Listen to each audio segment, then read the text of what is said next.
Hayao Miyazaki, the decorated and beloved director of films like Spirited Away, Howl's Moving Castle, and Princess Mononoke, compares the animation industry to aeroplanes. Like aeroplanes, animation has come a long way over the last century, making huge leaps and bounds in technology and technique. When he makes this comparison, Miyazaki casts our imaginations back to a time when animation was a rare and burgeoning art form, popping up in small doses as shorts to be screened before live-action films and stuff like that. Quaint by modern standards, but nonetheless huge technical achievements for the time. He makes a funny connection to early commercial flights, recalling the Fokker Super Universal, which would deafen you with its outrageous engine noise, fill the passenger compartment with fumes, and douse you in engine oil. A mess, but a thrilling one. While the early outings of Mickey Mouse and Donald Duck wouldn't necessarily fill your lungs with fumes and pose a very real threat to your safety, they were also huge technical achievements, imperfect and revolutionary. He then likens the industry in its more mature, modern state to the jumbo jet. He goes on to say that in this jumbo jet era of animation, it becomes impossible to experience the same thrills people in the old days did by flying on a Fokker Super Universal, and in many ways he's completely right. I like this comparison because aeroplanes and animation are both industrial. I mean, one is for media and the other is for transport, but they're both industries. And as such, the creative is increasingly balanced out by the needs and the constraints of the industry it represents. The person who designs a commercial airliner can't just do whatever the hell they want. They need to design something functional, affordable, and easy to mass produce. And I think this is what Miyazaki meant when he called it the jumbo jet era. But I've been a little cheeky for dramatic effect, and I've only given you half the quote. Miyazaki makes that observation about the jumbo jet and the Super Universal, but then goes on to say that in the jumbo jet era, we need to view animation in a way that's more suited to this era. So what does he mean by this? We currently live in a weird time for animation. It's far from being the rare treasure that it was when Miyazaki was growing up. These days, there's no shortage of it, and it exists in a variety of forms and qualities. Thanks to the success of films like Akira here in the West, we also get global access to Japanese masters like Hayao Miyazaki. But, at the same time, the whims of the industry will always counterbalance the desires of the creative. This is something Miyazaki understands all too well. In his last feature, The Wind Rises, he uses aeronautical engineer Jiro Horikoshi as a canvas to project his own thoughts about the battle between the creative and the industrial, the constant compromises we, as artists, have to make in order to bring our creations into fruition. Sacrifices both professional and personal, which have major implications both on the quality of the work and the ethics behind it. It's hard to feel optimistic about the state of modern animation when it still faces insult and bias. So many kids watch these movies over and over and over and over and over and over and over. I see some parents out there know exactly what we're talking about. And when it can be easily cast aside by huge media conglomerates to save a few pennies in tax write-offs. On top of this, it's also all too common to see the ground-level animators treated like cattle. We don't live in a time anymore where TV networks and film studios don't really know what to do with animation and would just let the animators kind of do their thing. We live in a time when animation needs to sell toys and merchandise and make money overseas and blah blah blah, you get the gist. So when Miyazaki says that we need to view animation in a way that's more suited to the era, I think we need to be conscious of these industrial conditions and what that means for the creative minds who produce the animation that we enjoy today. I find it interesting to see animation fans hem and haw at the state of the industry, specifically in television. It's interesting because I see a lot of negativity and pessimism. Now, while I think it's completely warranted to be frustrated at the often toxic conditions of working in TV animation today, what I don't think is reasonable is when that pessimism is directed at the creators, as though they're responsible for the poor health of the industry as a whole, or as if it's actually impossible to make something good and meaningful under the constraints of the animation industry in its current state. Not only is it completely possible, It happens all the time, which is why today I'd like to talk to you about one of the most successful and polarizing TV animations of recent years, Steven Universe. I love Steven Universe. It's one of my favourite shows of all time, and I've been meaning to make a video about it for some time now. That's no easy task though. It's been discussed to death, and there's not a huge amount a person can add to that discourse that's new or original.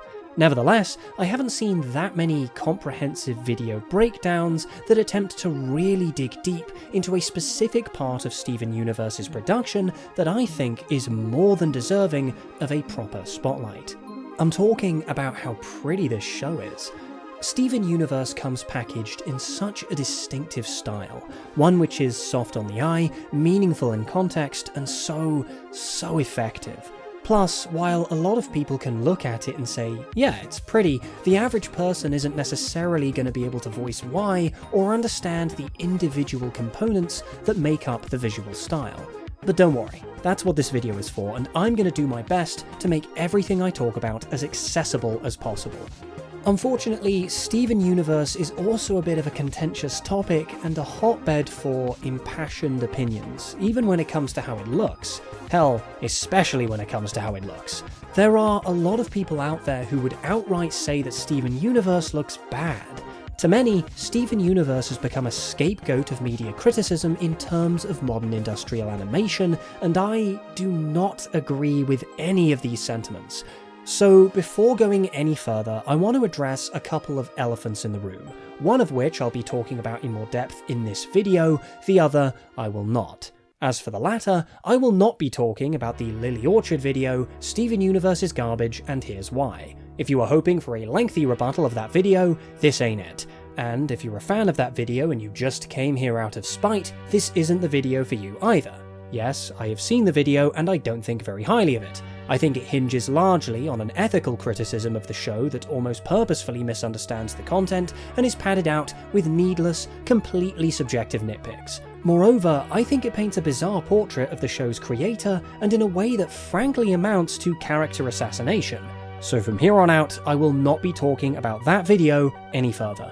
The other thing, and into which I will be going more in depth, is what they call the CalArts style, known less charitably as bean mouth among people who have a raging hate boner for modern animation, particularly that of the West. But all in good time, friends. Let's just put a pin in that for now. But without further ado, hello and welcome to Curmudgeon Media. My name's Tom, and today we're going to be talking about the beauty of Steven Universe.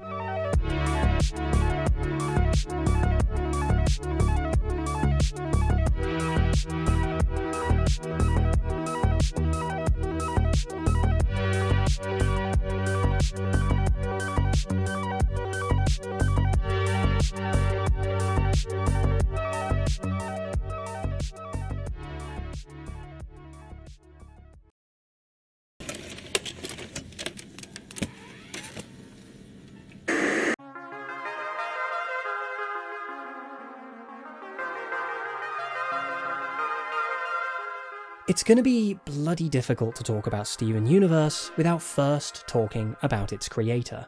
Rebecca Sugar and her brother Steven were born into an artistic family. Their mother was a dancer and their father was a graphic designer. Rebecca and Steven would find a lot of inspiration in their parents, sitting on the sidelines of their mother's dance class and drawing the forms, creating digital illustrations in their father's graphic design office, and so on. They'd inherit their father's love of Golden Age animation and other cartoons from the world over. The family would take regular trips to Delaware and its various beaches, which would go on to inspire the boardwalk setting of Steven Universe as we know it today. Of course, growing up with such a behind-the-scenes perspective on art and its creation really demystifies it, for lack of a better term. Sugar would never view art as something magical. She knew that it was made by people and wanted to know who those people were. Let's fast forward a bit. What you're looking at right now is one of Rebecca Sugar's earliest professional creations, a 12-page comic called Don't Cry For Me, I'm Already Dead. I'm not 100% sure when it was published initially. The comic's relative obscurity makes it a bit harder to find this information up front, but the earliest post I can see for it was from 2008, predating any of her work on Adventure Time or even her 2009 university short film Singles, which we'll take a little peek at in a moment. I love this comic. Named after Barney Gumbel's devastating short film from The Simpsons, the comic follows the inseparable bond between two brothers, Jim and Alan, who communicate almost entirely through their love of The Simpsons, and their capacity to recite entire scenes verbatim. This bond is then devastatingly shaken when Alan is left permanently brain damaged by a car accident. His capacity to speak is ruined, but Jim discovers that his brother is still able to recite The Simpsons as though by pure reflex. Unfortunately, Alan's injury results in brain bleeding with no hope for survival. The comic ends with a soul-rending exchange as the two brothers share one last scene together before Jim breaks down into tears.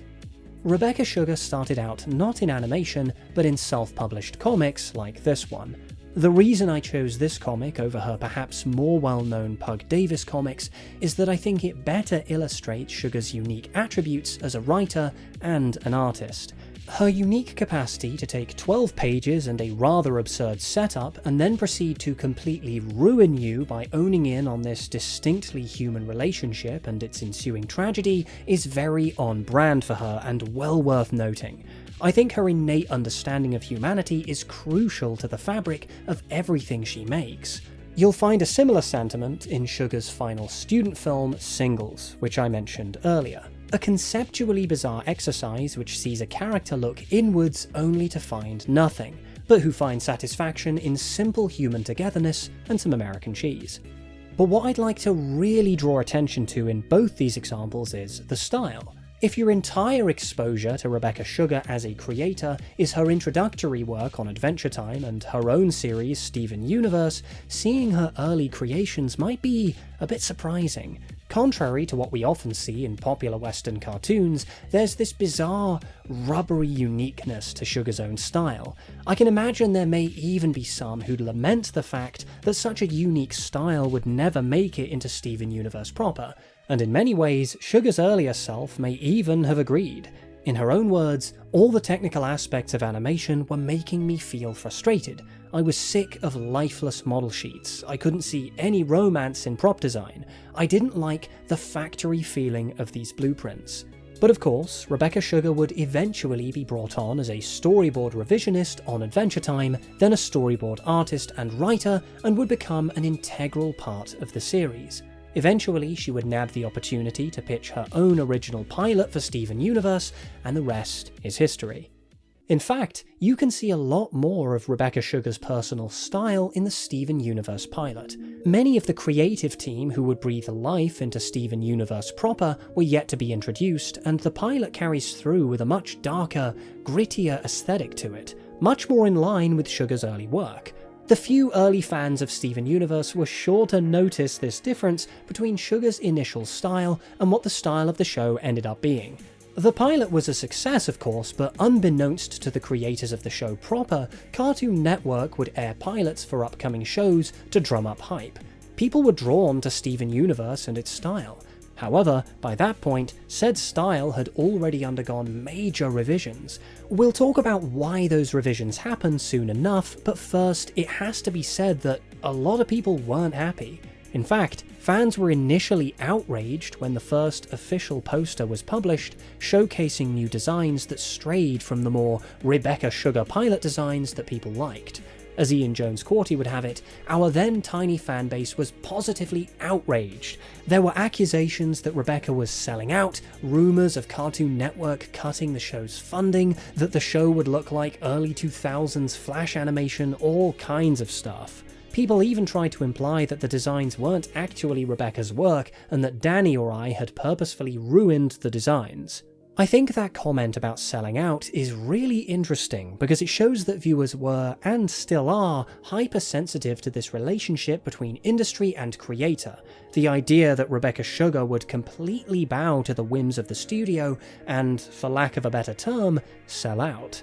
This raises some interesting questions about those things we talked about earlier, the industrialization of modern animation. Why would Sugar's style end up diluted so much? Moreover, why does it matter? The reality is that diluted is a bit of an uncharitable word to use here. The designs didn't change because the life and personality of Rebecca Sugar's vision was compromised. The aesthetic changed because it had to, and because they could create something better.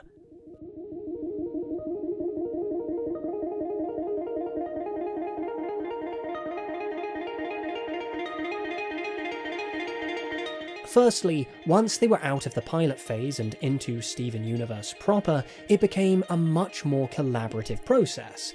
It isn't just one auteur with one vision. The show was to be opened out to a group of creators, all of whom could bring something to its aesthetic. And to be clear, this is something that most people forget, even the most well-meaning people. Animation, cinema, all of it. It's collaborative. Auteurism is a nice idea, but it's frankly horseshit as soon as there's more people involved creatively.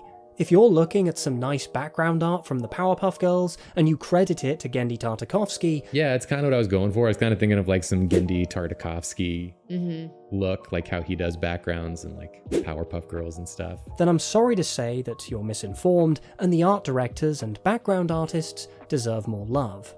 Rebecca Sugar had to put together a skeleton crew for the final pitch meeting, and she had a strong idea of who she wanted on board and what they could bring to the table.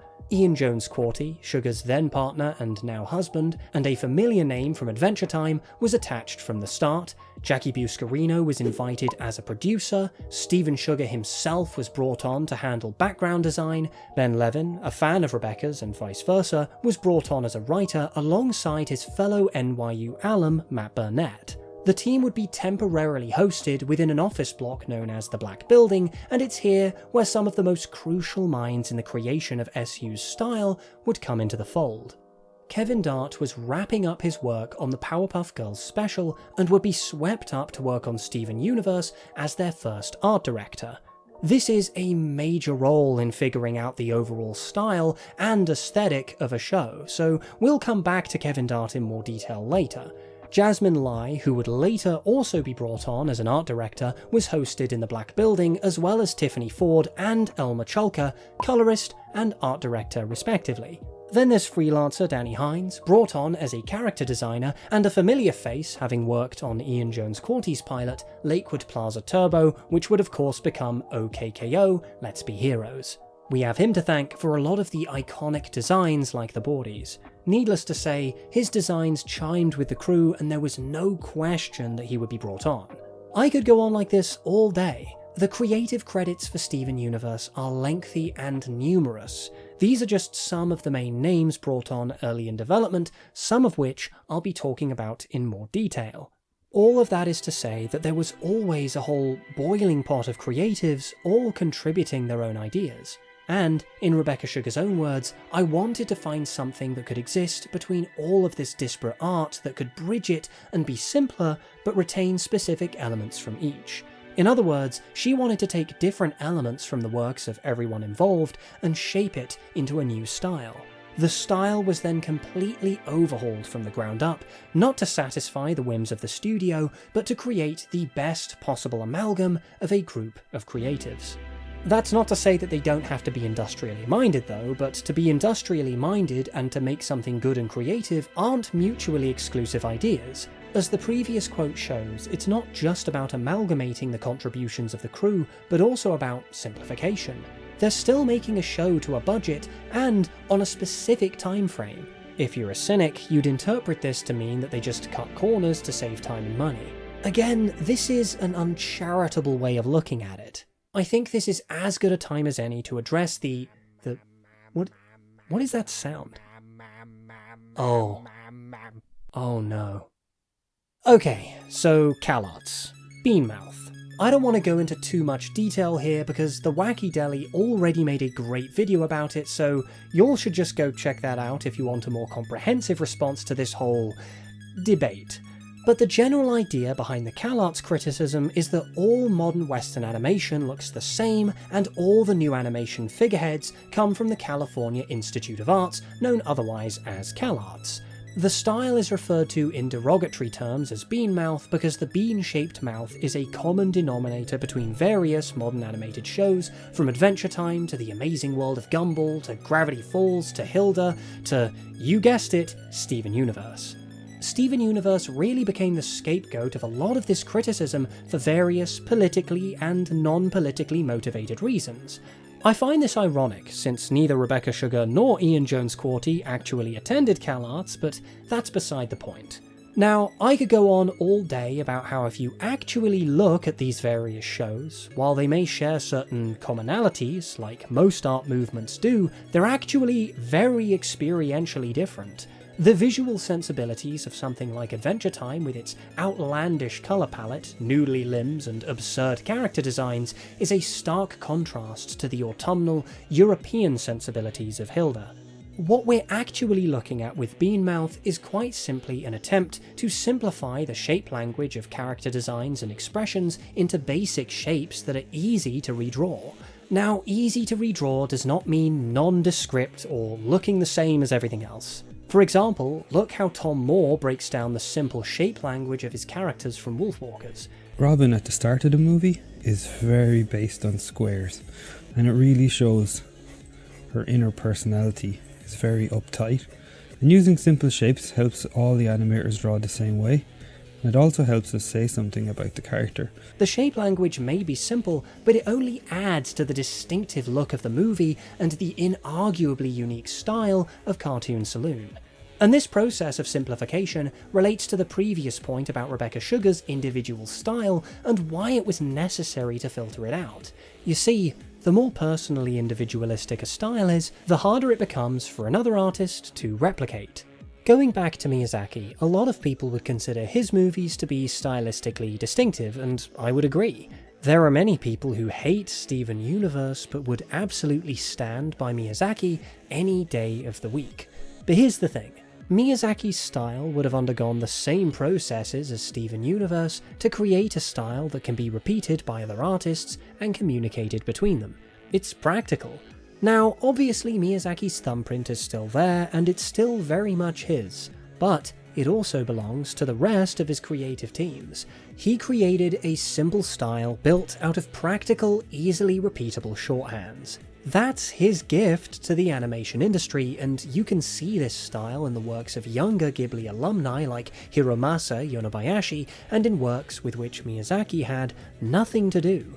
Hell, if you want to be pedantic about it, there's actually a strong argument that Beanmouth finds its origins in the works of Japanese masters like Miyazaki or Akira Toriyama, both of whom heavily inspired Steven Universe, but I'm not here to argue that today.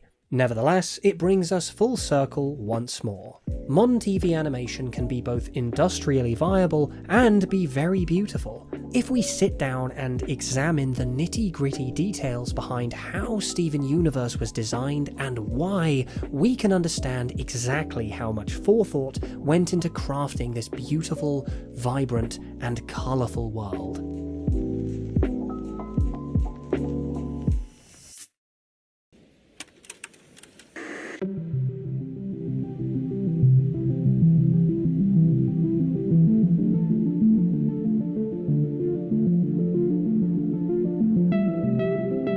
So, how does this... You're a joke! You know that, right? You're a big joke! It must be tougher for you, Lars. At least people like jokes. become this? Super cool, Lars. I can totally rave to this. As I said before, Steven Universe was very much the amalgamation of different creative minds into a single, cohesive whole. It's fairly common in media criticism to see the creative process accredited to one single artist or auteur, which is just the fancy French way of saying author. Now, as I'm sure you gathered from my previous comments, I'm not a huge fan of this approach. I think that in film and television, the process involves way too many people to consider it the result of a single creative mind. Now, don't get me wrong, Rebecca Sugar is super important to this process, but a pact I made with myself in writing this video is that I would try to actually point the spotlight at some of the creators who just don't get talked about enough in analyses of Steven Universe. And I hope that by watching this video, you take a similar approach to other shows and movies that you love, and really try to break down who did what and why. So with that in mind, I'd like to read you one of my favourite Rebecca Sugar quotes from the first Steven Universe art book, Art and Origins. I wish I could talk to you right now, one-on-one, and hear what little thing stuck out to you, which pun you found hidden on the background, which specific character moment struck you because you'd never seen it in a cartoon before, which line became something you'd quote with friends, or which song got stuck in your head, so I could tell you exactly who drew it, who pitched it, who wrote it, or who sang it, and why it could only come from them and no one else. Above all else, Rebecca Sugar wanted Steven Universe to be an action comedy that was beautiful, where the fact that it was glamorous and lush and gorgeous was something that would make it cool, and the more beautiful it was, the cooler it was. Supposedly, when the crew, known lovingly as the Crooniverse, mashed their heads together, they had a few particular influences in mind that they wanted to assimilate into the Steven Universe formula going forward. Notably, a handful of anime and manga works like Dr. Slump and Sailor Moon, to iconic Western cartoons from the likes of Hanna-Barbera and Disney. A lot of what we consider the style of Steven Universe actually begins with the series' first art director, Kevin Dart. The term art director probably sounds a bit vague, but the easiest way to think of an art director is the person who defines the overall style of the show. While the Crooniverse was getting the show off the ground, it was up to Kevin Dart to define the colour, the kind of shapes that are used, and other aspects which go into making Steven Universe look the way that it does. Even though Kevin Dart's role as art director was brief, and he would be superseded by 5 other art directors as the show went on, it really all starts with him. If we take a look at Dart's own work, it's really easy to see how much of his own stylistic ideas would be preserved in Steven Universe, even long after he left the show. According to him, he's managed to carve out a cozy little niche for himself, creating work that's graphic and simplified, but also painterly and detailed with some cinematic elements. His style is so graphic and shapy, he's naturally very good at taking the world and converting it into a heavily stylized aesthetic. For example, take the short film he made for the National Science Programme, Forms in Nature. The concept of the short is very simple, taking natural phenomena and breaking them down into simple shapes as we follow these various biological and non-biological subjects through the universe, revolving entirely around a circular shape that takes focus in the centre of the frame. This is what we call impressionism, meaning the depiction of something not in a realistic way, but merely as an impression of that thing. This kind of stylistic attitude finds its way into Steven Universe as well. The iconic diamond sparkle shapes that you might have noticed came from Kevin Dart, the original idea being to emanate a graphic sense of light and sparkle, which helps tie in with the story theme of crystals, as art director Jasmine Lai would put it. This is an element of the show which I particularly love. It's so much more than just taking objects and spaces in life and translating them into a cartoon. They never opted to just bluntly represent what they observed through lines and colour. There's a tangible effort to make everything look a certain way which is distinctively stylized, much like the characters are, by breaking them down into recognizable shapes and colours. These backgrounds look so good I could f***ing eat them. Of course, it doesn't stop with Kevin Dart. The show's visual style, the sensitive observation and stylized portrayal of light and atmosphere, has gradually evolved under each of Kevin's successors. Jasmine Lai, who followed Dart, had her own sensibilities to bring to the table. You can take one look at Lai's work and you can easily see how her style is a natural progression on Dart. She and Dart share a background on the very Powerpuff special which would lead them to working on Steven Universe, and Lai still works with Dart at his own Chromosphere Studios. The shapy, graphic style of Kevin Dart would be easy shoes to fill for someone like Jasmine Lai. Lai has a penchant for taking her favourite places and filtering them through the lens of her graphic style. You can't help but wonder that this kind of relationship between an artist and the world around them wouldn't play a major part in cultivating their skill in taking that world and transforming it into something stylistic, just like we see in Steven Universe. In Lai's own words, I found a lot of joy in creating peaceful scenes meant to make the viewer feel calm, at ease, and maybe a little introspective. Finally, I also want to talk a bit about El Michalka, who'd follow on as art director from Jasmine Lai. Michalka was first brought on board as a background painter. Just take a look at these colour keys that she created for the episode Alone Together. Michalka has this unparalleled sense of mood and emotion in the way that she coordinates colour. I really feel like Michalka brought this distinctive pastel style to the show. She breaks down landscapes into these distinctive shapes, blocked out in flat colours, and much like Kevin Dart and Jasmine Lai, she has a very impressionistic way of interpreting lighting physics. Drawing inspiration from Sailor Moon, Michalka has spoken before about introducing the use of bokeh lights that are out of focus, that combine with the predominant use of pastels and purples to create a sort of magical girl feel, and believe me, that Sailor Moon energy is tangible. The art directors and background artists also drew inspiration from French painter Paul Cézanne, an artist who was known for using impressionistic visuals to depict intricate landscapes.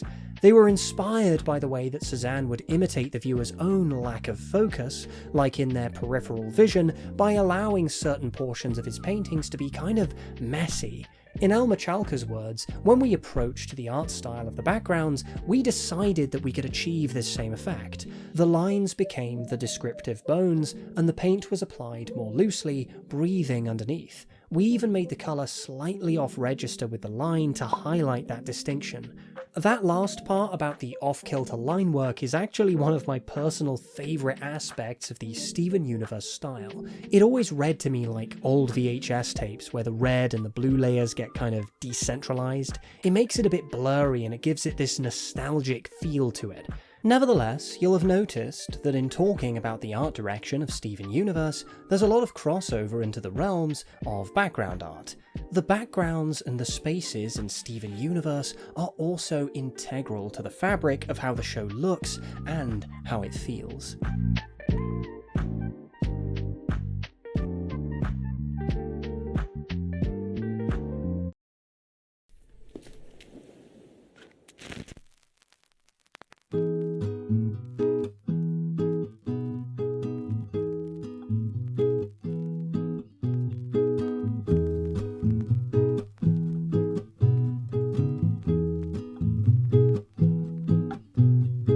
Yesterday, your blooms they came and now they're here to stay.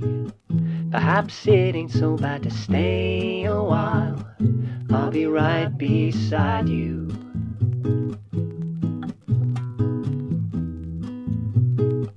Don't go thinking that you're wasting my time, going round in circles. Now I'm here and I've been feeling so fine.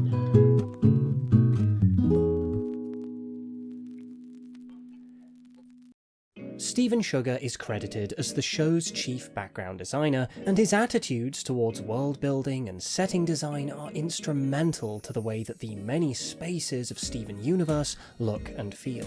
As a designer, he's said before how he's transfixed by the nitty-gritty details of a background, like the power outlets and the construction specifics.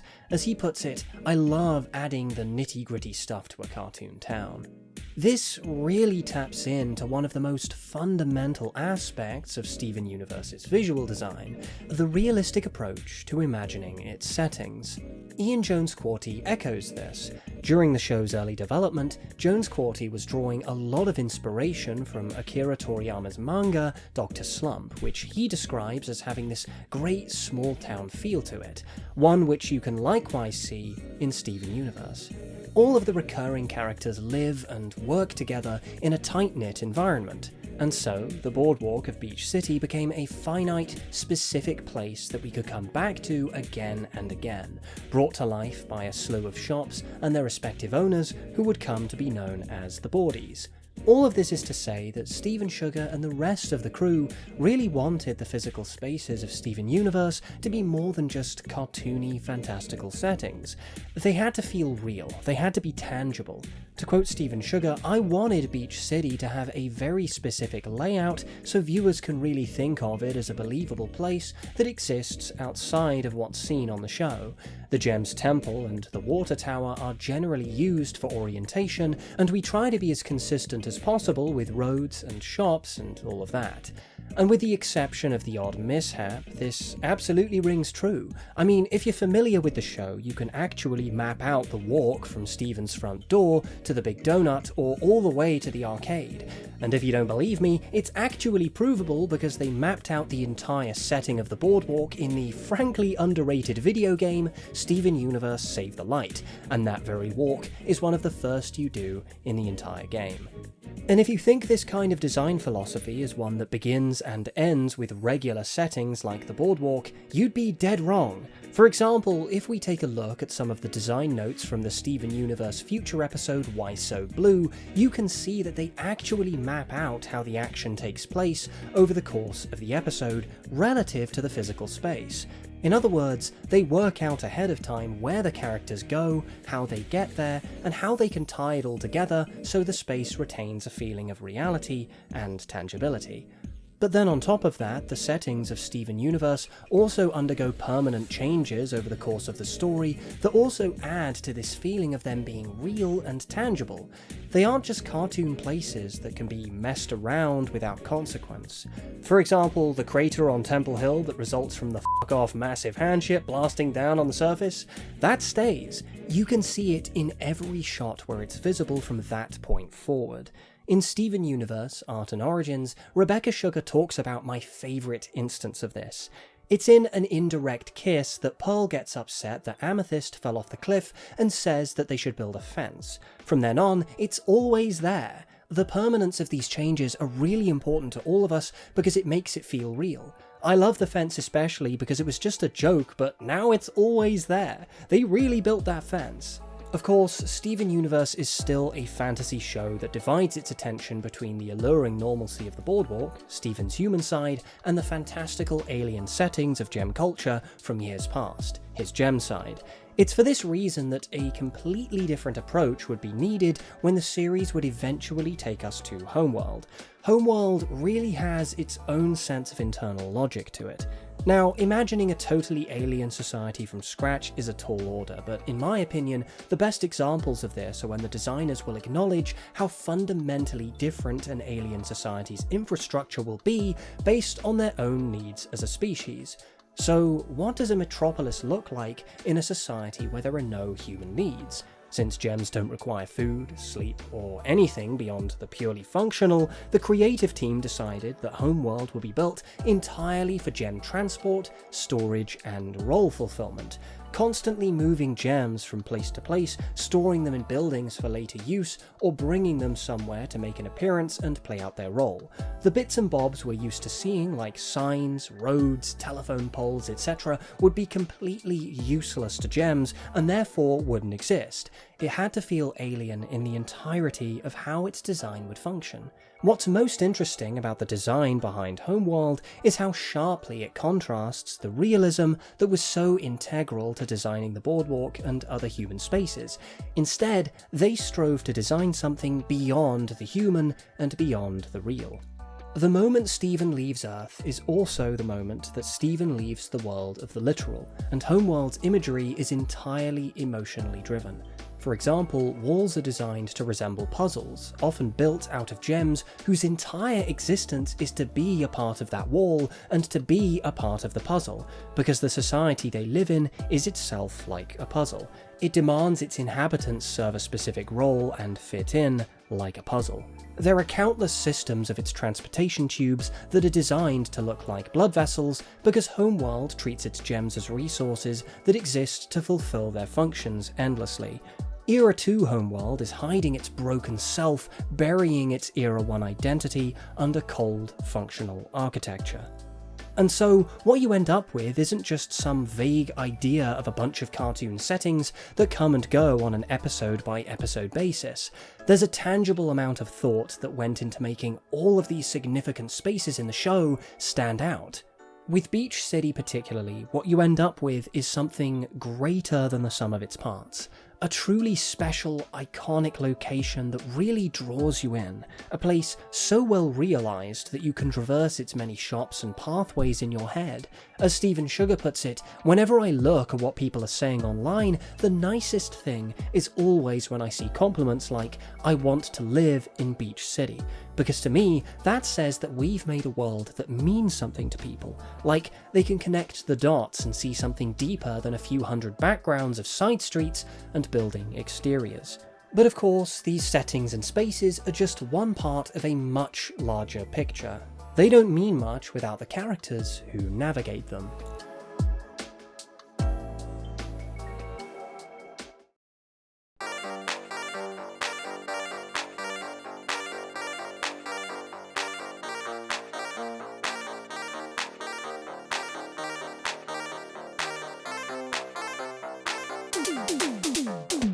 The character designs in Steven Universe are without a doubt the most contentious part of the entire visual palette. After all, it's those very designs that catch the most bullshit flack about Beanmouth, and it's the designs which were met with the most criticism early on about looking like an early 2000s Flash animation and all of that guff. As with anything else, there were genuine reasons why the character designs needed to be adjusted. I mean, firstly, these old character designs don't quite gel with the overall art direction that they would end up going with, although there are some nifty fan iterations which do a solid job of doing that.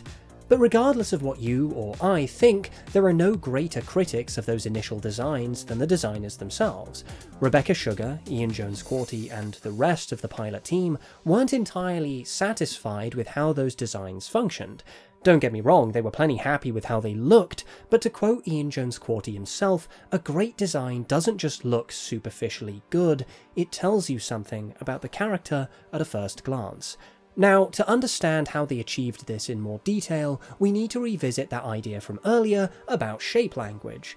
If you're an artist, the term shape language will be very familiar to you, but in case you're a bit lost, I'll explain. According to the Walt Disney Family Museum, shape language is simply a concept used in art and animation to communicate meaning based on shapes that we're familiar with.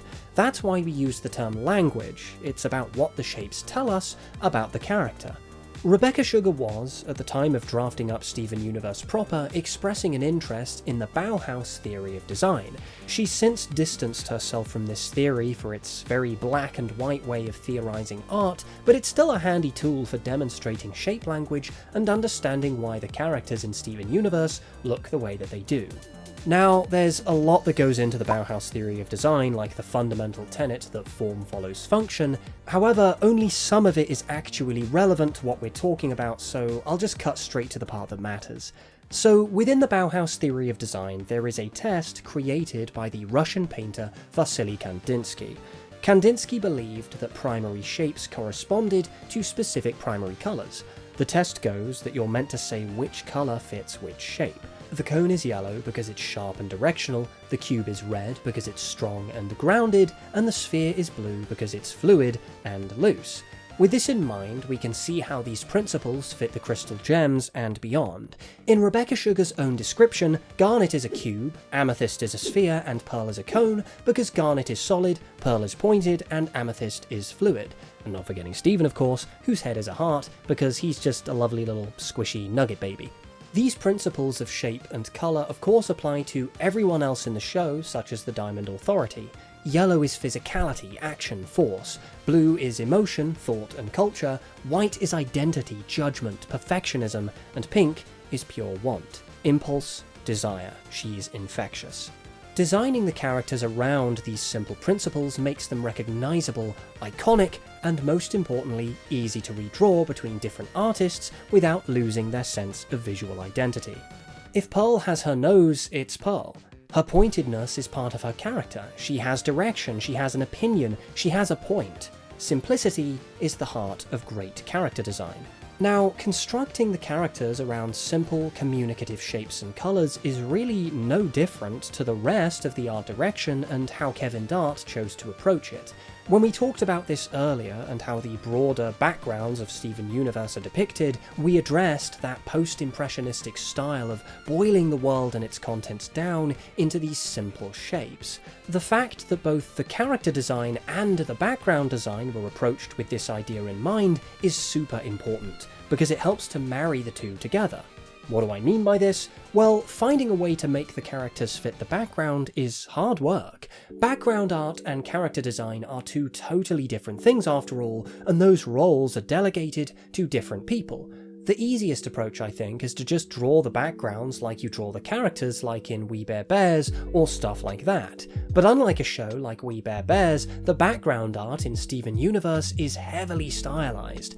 The fact that the characters sit so naturally within these lush, stylishly rendered environments is a minor miracle. Or it would be if there wasn't method behind it. Wow, you're so method. Because even if the characters and their environments are distinct in style, they both share the same general attitude: simple shapes and colours, effectively communicated. I mean, even if the characters are like way far off in the background of a shot, their designs can be boiled down even further and they still read perfectly as who they're meant to be. So yeah, shape language. It's important, kids. Nevertheless, I think beyond just making characters immediately recognisable by their shape language, my favourite thing about the simplicity of these characters' designs is that they're super malleable in motion. You can really go wild with their expressions and bodily gestures, and as long as those shapes remain true, the characters never stop feeling like themselves. Jones Corti put it best in saying that it was important that the characters look alive, and in animation the best way to do this is by letting the character models be flexible.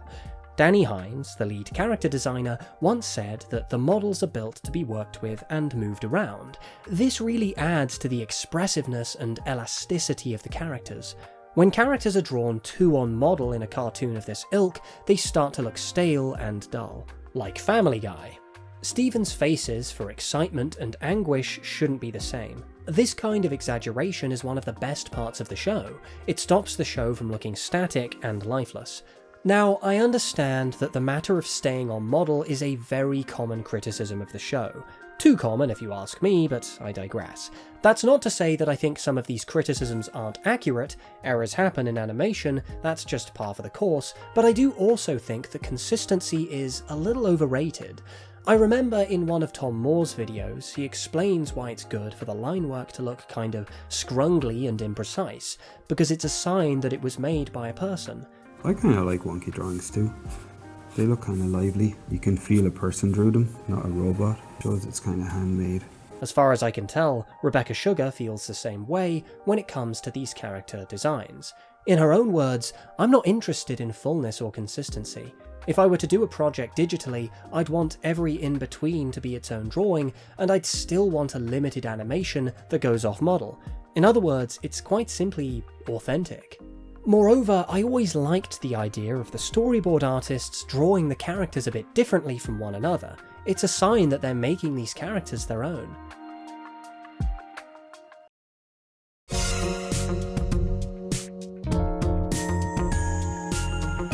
And on that note, the storyboard artists are an aspect of Steven Universe's production who are more than worthy of their own section because they actually have a lot of sway over so much of the show's narrative, humour and style. You see, Steven Universe is a storyboard-driven show. That is to say, they worked from the storyboards upwards instead of writing a screenplay and then drawing the storyboards from said screenplay. And so, since every episode is constructed with a storyboard-first approach, a lot of creative responsibility is left to the storyboard artist in terms of roughing out how the show looks on a shot-to-shot basis. A lot of consideration has to be made. How the background looks, what shot composition best communicates the mood and frames the action, the character's staging, gestures and expressions. The storyboard artist thus has to take on the role of cinematographer, set designer, actor, writer, and director all at once. simply by making these decisions while drawing the panels of the storyboard. So you might be thinking, what's the difference? Why does this matter, and what is the overall effect that it has on the show? Well, I think first of all, it's important to acknowledge that it sort of streamlines the process in many ways. For example, when you're a cinematographer, you're working from someone else's script and under someone else's direction, and you're trying to bring their vision to life using your own creative flair. That's a broad generalization, of course. Cinematography is a very creative profession, and many cinematographers have a big hand in the aesthetic of a production. Plus, the Steven Universe storyboard artists weren't working from nothing, and broader story beats would always be hashed out in the writer's room. The writers and storyboard artists would sometimes even take story retreats in this one log cabin where they could hole themselves away from the world and decide what was next for Steven and the Crystal Gems. Nevertheless, there is still this translational element of taking something made by someone else and bringing it to life. This is a valuable skill and a valuable profession, but there is a different kind of value to being the writer and the cinematographer at the same time, as the storyboard artist is in this case. Nothing gets lost in translation, and moreover, the process of coming up with something narratively and visually can happen at the same time, and in a natural way. There's real value to the narrative and visual ideation going hand in hand. It's part of what keeps the show so visual in nature. But what does that mean exactly, to be visual in nature? I guess any movie or TV series is visual in nature. I mean, they're visual media, but that doesn't necessarily mean that they are visually driven. In order to understand this, let's first take an example of something that's not visual in nature. Something like, say, Family Guy. Yeah, Family Guy is a cartoon, so it's visual in a technical sense if we're being facetious, but the visuals don't really do much.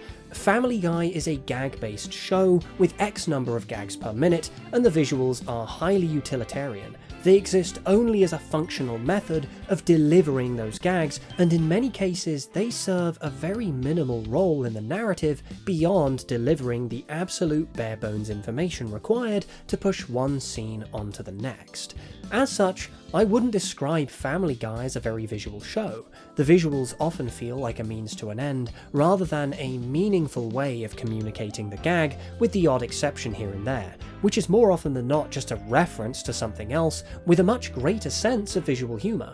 Steven Universe, on the other hand, more noticeably embraces the importance of visuals in storytelling because the writing and the visuals are created side by side during the storyboarding process. The storyboarders are tasked with constructing this narrative from a rough treatment while asking themselves, what is the best possible way to convey this visually? They're not just putting words on a page, they're actively imagining how these scenes are going to look while they're writing them. Now, comparing this to Family Guy isn't necessarily a fair comparison, again, because the visuals really aren't the appeal of Family Guy as a show, and the people who enjoy it are drawn in by the dialogue and the delivery of said dialogue. But when every scene and every gag plays out like this, characters in a room talking, every shot framed the same way, the character blocking equally as flat as every other shot, it does kind of make you wonder, what's the point? Why make this a cartoon and not a radio production if the visuals are so often completely unimportant? Steven Universe has a great sense of variety in its visuals, how the shots are composed, how emotions are captured within those shots, and so on. Am I saying that it's impossible to achieve this without a storyboard-first approach? Of course not even close. What I am saying is that the storyboard-first approach forces the writing to undergo this process where the visuals are always in consideration.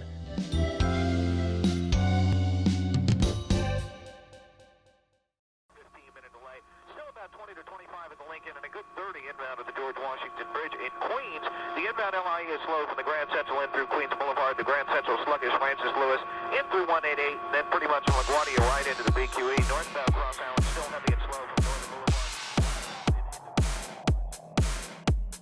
Boulevard. But all of this is just the DNA of what would go on to become a finished piece of TV animation. All of these crew members were producing the blueprints of Steven Universe, and the episodes themselves would be sent off for overseas animation studios to bring them to life.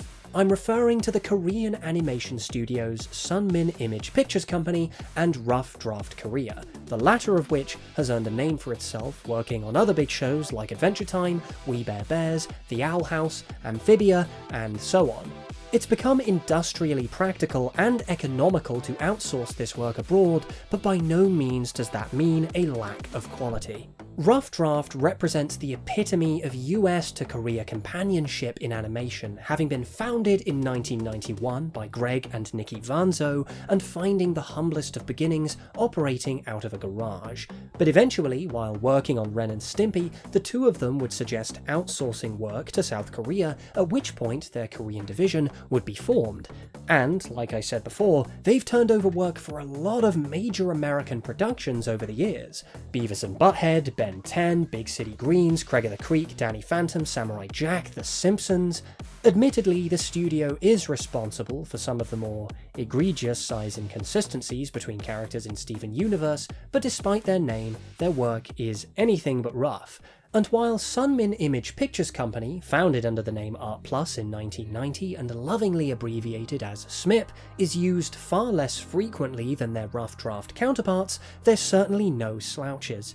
They're responsible for some of the most iconic episodes of the series, and while I don't think it's entirely fair to compare the two, it's noted by some that the SMIP episodes are delivered with more polish than Rough Draft. More polished, less polished, who's to say? But it can at least be confidently said that some of the most polished looking episodes can be attributed to the hard-working folks over at Sunmin, like the legendary episode A Single Pale Rose. So yeah, they make quality animation, and Rebecca Sugar knew it. Like recognizes like, and with her own boots-on-the-ground experience in animation, Sugar wanted to maintain a pretty personal relationship with the overseas animation studios because they, like everyone else involved, were crucial to bringing the Steven Universe vision to life. Whether that means shared drawing sessions, answering questions, or just hanging out in a bathhouse, it all amounts to something. To quote Rebecca Sugar, as of the publication of the Art and Origins book, "I've been to the Korean studios twice now. I go whenever I get a chance to. Cartoon Network will send several executive producers from the various shows that they're producing at any given time. The first time I went, it was very hands-on. At RDK, Rough Draft Korea, I sat down and drew with my directors and my team while they asked questions. I drew guides for the construction of everyone's heads, how they bend at the waist, Pearl's long feet versus Amethyst's tiny toes, things like that. But I also love the idea that the relationship between Rebecca Sugar and the folks at Sunmin and Rough Draft was a reciprocal one, and not just a boss and her underlings. I like that there was a rapport there. I like that the Korean animators would feel comfortable meeting Rebecca Sugar eye to eye, such as one occasion where someone called her out for working too much and encouraged her to live a little, not just for her own health, but for the health of her work.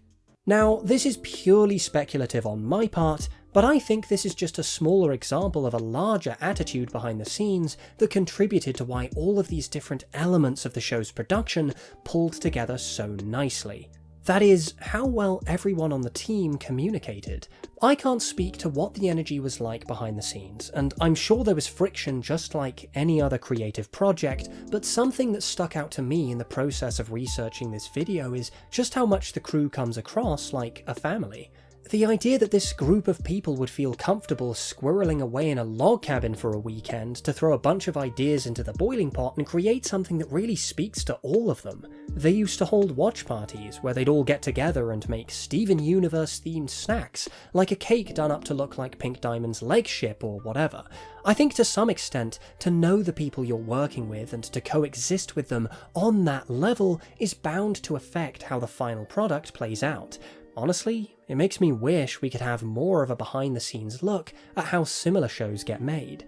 What I love about working with a team is that we all have really different perspectives on the stories that we tell. I get so inspired by where other people are coming from with it. Everyone is so talented. We've covered a lot of ground at this point, and I hope that, if nothing else, it's become really clear to everyone watching that there are a lot of moving pieces behind making any piece of animation. There's a lot of different people involved, all bringing something unique to the table, and the act of bringing any of this into a shape and form where it's fit to be shown on TV is impressive in itself. But more than anything, my goal in making this video was to get to the bottom of what makes Steven Universe look the way that it does, and what the secret ingredients are for making it all slot together so comfortably and so cohesively. I love that word, cohesive. You know, at the risk of sounding incredibly pretentious, but it's true. Cohesive, coherent, comprehensive, all the aspects of a single thing pulling together into this one single united whole. It's one of my favourite descriptors for a piece of media because it's a great way of telling people that everyone involved was on the same page, marching to the beat of the same drum. Everyone really understood the assignment, so to speak. Nothing is ever perfect, and it would be stupid of me to claim that Steven Universe is visually flawless in every way, and that every criticism levied against it is unfounded. But I will say this. When people fixate on completely throwaway details like the aforementioned sizing consistencies, it really makes me wonder what they're actually looking for in a piece of media. Details like that are so unimportant to the emotional experience of a show and contribute so little compared to everything else that makes Steven Universe what it is. This might just be me, but none of that stuff ever really stood out to me anyway. I was too busy thinking about the colours and the shapes and the overall design of the show and the effect it had on me emotionally. An episode like Beach City Drift is permanently etched into my brain for its vibrant city pop aesthetic, and hot damn, those backgrounds look so good! For a show that clearly had so much love and forethought put into its visual language and its design, I'm honestly surprised that it hasn't been talked about more and in more detail. And if you take anything away from this video, just let it be that there was method behind every decision that went into developing the world of the show. And that, friends, is why Steven Universe is beautiful. But, as always, you're welcome to disagree. If you insist on being wrong, that is. Folks, that just about does it for me. It's been a hot minute since I made a video this long, so hopefully you all enjoyed it and it wasn't too long or too rambling. Liking this video and leaving a comment would go a long way. I have no idea how well this video is going to perform, but I put a lot of love and work into it, so every little helps. And of course, if you haven't already, be sure to subscribe to the channel and check out our other videos. We're always going to be back for more, so stay tuned for that. Nevertheless, thanks so much for watching, and I'll see you in the next one.